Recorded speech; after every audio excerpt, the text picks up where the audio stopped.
Yeah, here we are at video clip number 3. I'm going to be putting together a bunch of short little videos, probably 2 or 3 minutes long, and then bunching them all together. That way I can get through some processes that have to do with means by which you can actually do these operations yourself.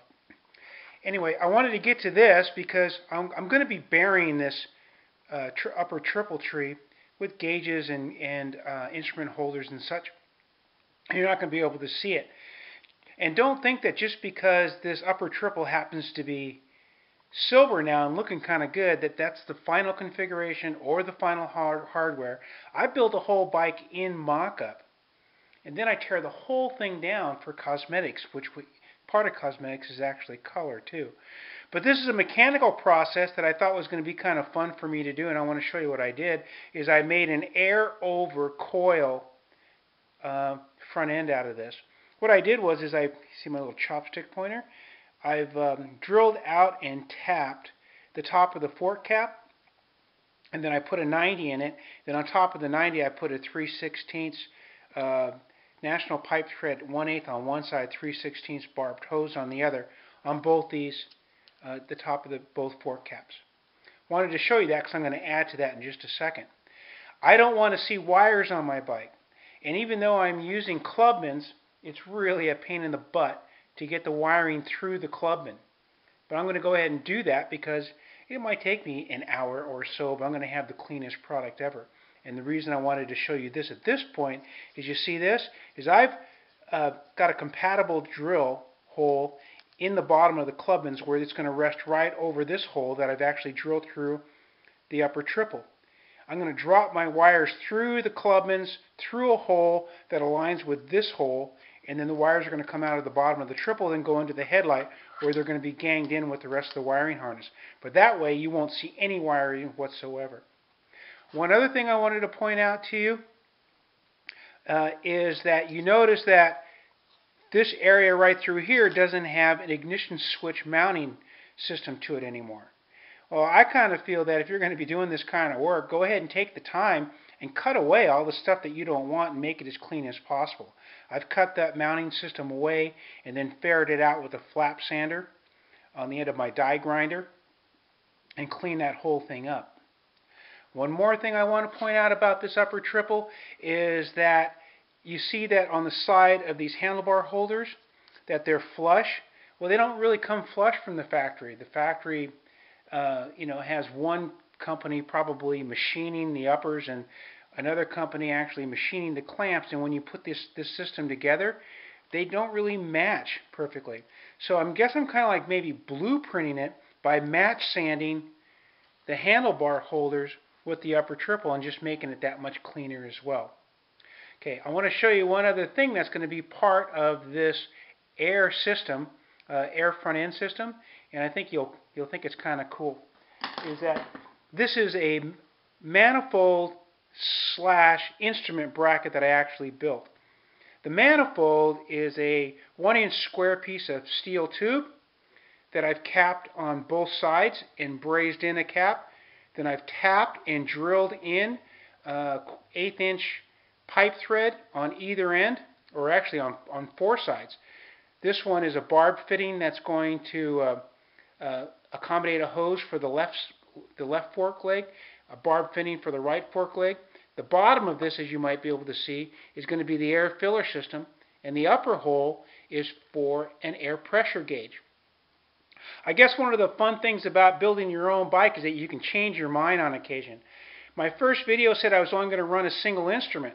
Well, I mocked up a single tachometer only on the instrument panel, and oh my God, it looked horrible. The thing was like too big and didn't have any balance, so I went ahead and figured out that what I really need to do is put 2 instruments on it.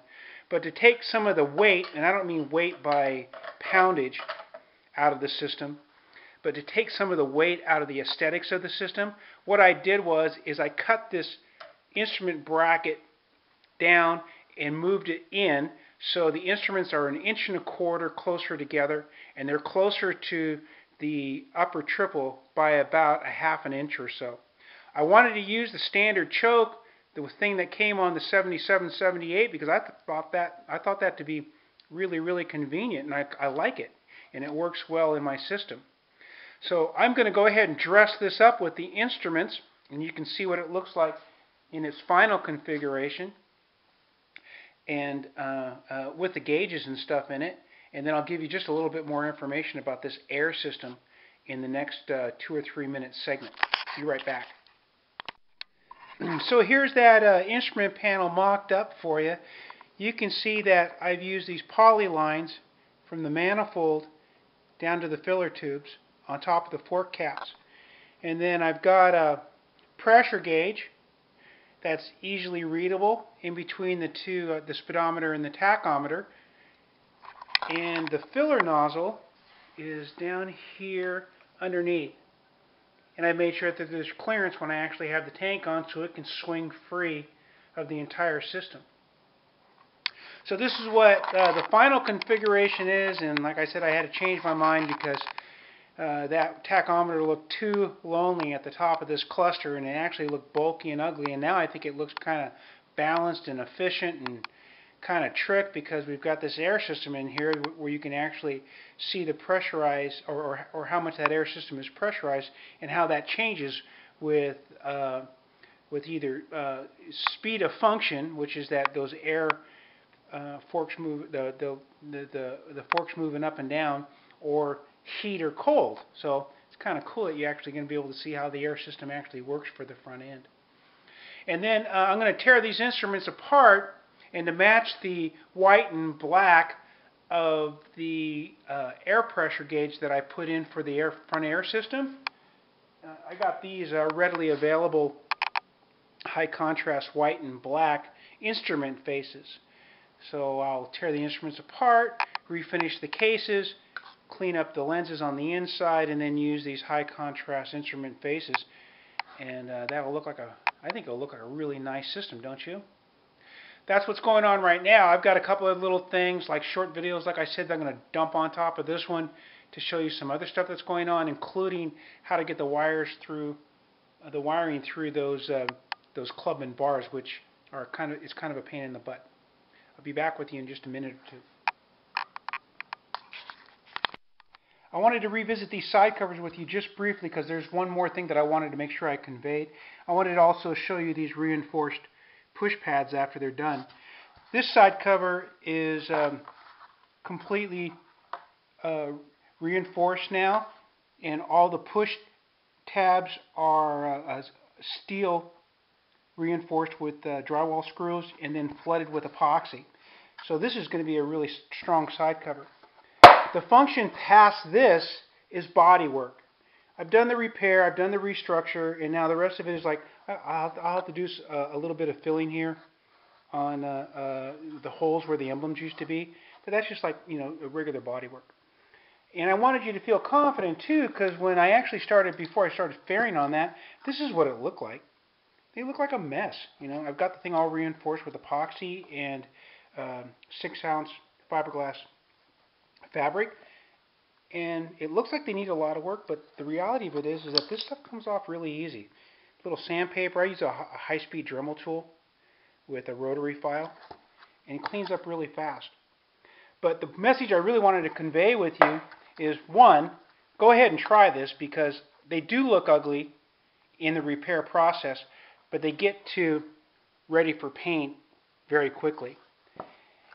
And so go ahead and make sure that you feel confident in doing this, because this is how ugly it's going to be when you're in the repair process.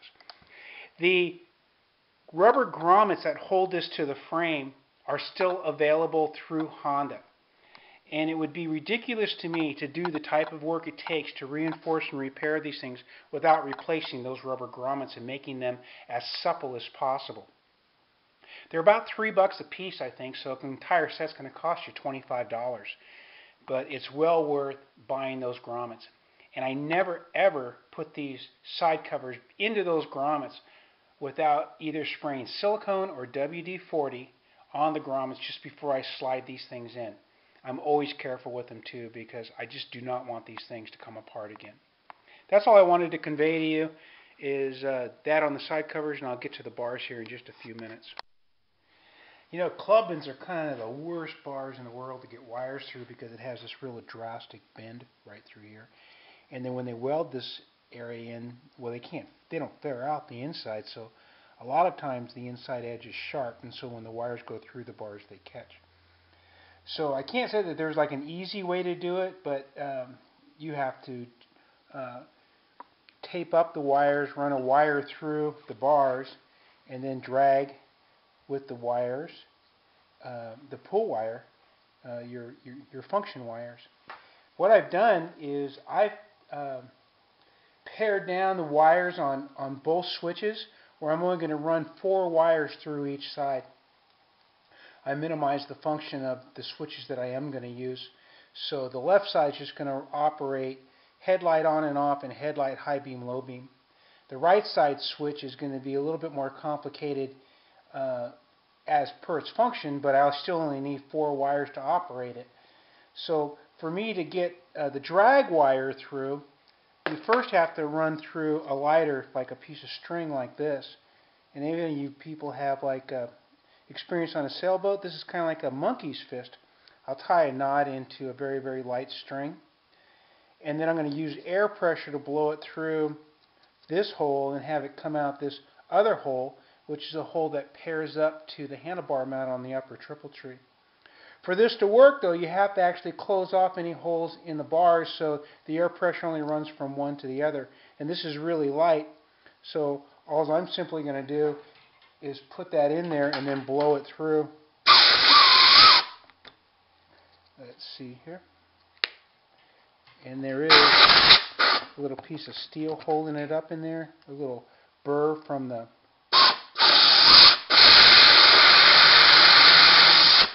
and there it did. It just blew out the other side. See that? So now I'm going to take this piece of string, wrap a piece of like a light gauge tie wire to it, and drag that back through the bar through this hole, and then I'm going to wrap that light gauge wire around my electrical functions on my switch, and I'm going to pull that back through the bars by pushing the wire through here and then dragging it back through here. I can feel that there's burrs and all kinds of stuff hanging up on this string, so this bend is problematic, as well as the burrs that are inside the harness or inside the drilled holes themselves. But you know, you just have to be patient and diligent, and then be careful when you feed through that you don't tear the wiring up going through, especially this drastic 90-degree angle. Be back with you soon. Hey, I've finished dressing my upper triple, and I'm into final configuration of mock-up, and this portion of the motorcycle can be torn down for cosmetics. I think I told you in the last video that I am using high contrast white faces on the instruments. I put the wires through the bars, and the wiring has gone down through the bottom of the triple tree. And I wanted to show you just briefly what I've decided for on switches. This is a left side switch off of like a 1970-71 RT1 Yamaha. And the reason I liked it is because of its size. It's simple and it's small. And I've had to remove the wires that actually, when you turn the headlight on an RT1, it engages another coil in the magneto. So I removed all that wiring and just got it back to basic DC stuff, which is you turn one switch on to actuate the lights, and then this is a differential switch between high and low beam, and then a horn button. It used to have a blinker lever on it, and I removed the blinker lever and I trimmed out the slot that the blinker lever was in. And then I painted the switch to match the lever holder to the side of it. Did the same thing to the right side on the Honda. Now that this left side switch looks more like the right side switch on the Honda. The stock Honda switch is big and bulky and square, and I really never ever liked it. And now you can see how the bars look on the triple tree.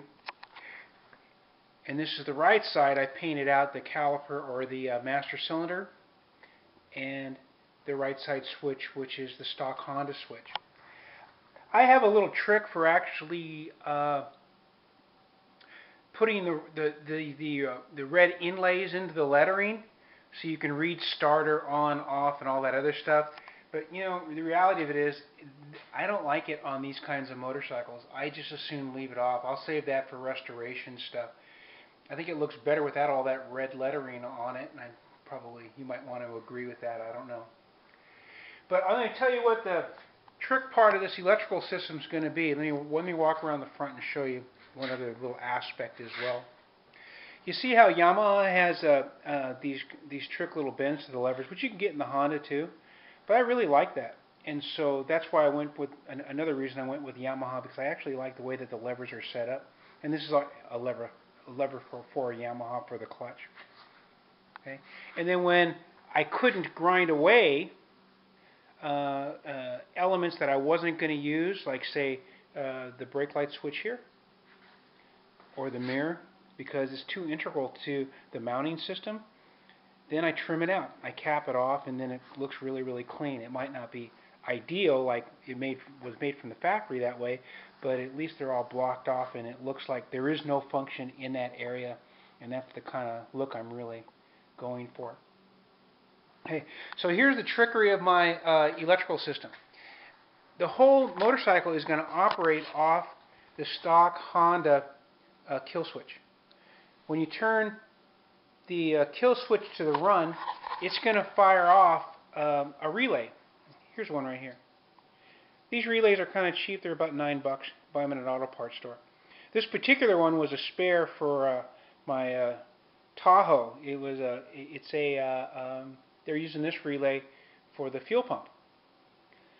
But like I said, they're readily available, and they're all kind of a generic function. And so I'm going to fire off two of these relays. The first relay is going to engage the coil. The second relay is going to operate off of this relay when you hit the light switch. So that way, Honda in this era had kind of like load problems. You'd see meltdown fuses, melting wiring harnesses and stuff. And this way, I can feel like I can control the load. The functions are going to be minimal. I removed the blinkers and the running lights forward, taking the blinkers out. So when I lay this wiring harness in, which is one of the things I'm going to do very shortly, I'm going to fillet open the stock Honda wiring harness and remove everything from that harness that I don't need, and then put it back together. There too, the Yamaha switch on the left-hand side has a different coloring code. Well, when I actually meld that left switch into the Honda, by the time it hits the Honda switch, it'll be sleeved, and the color code will match the Honda color code. That way, somebody in the future, when I'm long gone and dead, can look at what I've done here, and they can figure out the coloring code by just using the stock Honda code. Anyway, that's the kind of integrity I want to bring to building these things, and hopefully you'll get a sense of that as well in your next build. Will be cleaner than your last. But the way this thing looks and the way it functions right now, I really like it. I'm glad I went with the two instruments. I'm glad I created the air manifolds and the air system. And I'm glad I went through the trouble of wiring up the clubmans and putting them through the triple tree, so it's just clean, clean, clean. Matter of fact, I really haven't seen anybody else do this on the web yet. Maybe I just haven't been looking closely enough, but I see wires and cables and all kinds of stuff everywhere. And this is all wired and cabled up, and I know it all functions. It's all going to function. That's it for now. I'm going to do wheels and a frame mod to the kickstand, and I'll get back with you.